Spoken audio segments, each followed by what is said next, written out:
Tous les villageois d'Ambouvlave font de l'apiculture depuis des années. Ils sont très reconnus non seulement à Madagascar, mais aussi à l'étranger. Malheureusement, le miel d'Ambouvlave avait une mauvaise réputation concernant la qualité parce que certains apiculteurs manquent de technique. Ainsi, ils se sont groupés au sein d'une association et ont suivi une formation offerte par Prospérer. Tout de suite après la formation, ces apiculteurs ont décidé de laisser de côté la technique traditionnelle et vont appliquer la ruche moderne qui est plus rentable. Ces mères nous ont expliqué également que désormais, le miel va être mis en boîte de conserve au lieu des bouteilles. Ils envisagent de mettre des étiquettes sur ces boîtes pour faire de la publicité de leurs produits.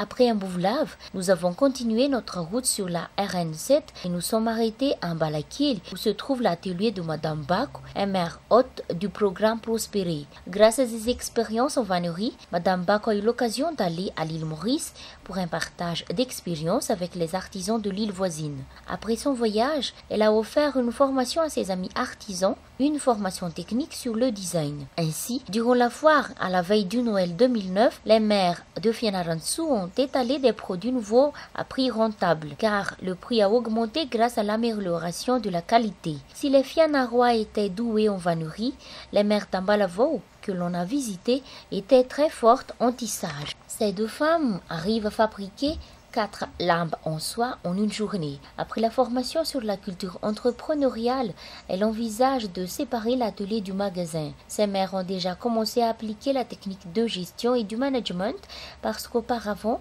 la côté financière de l'entreprise était la même que la vie quotidienne. Comme c'est une chose nouvelle pour ces artisans, le conseiller d'entreprise du programme leur rend visite de temps en temps pour le conseil et les travaux de suivi.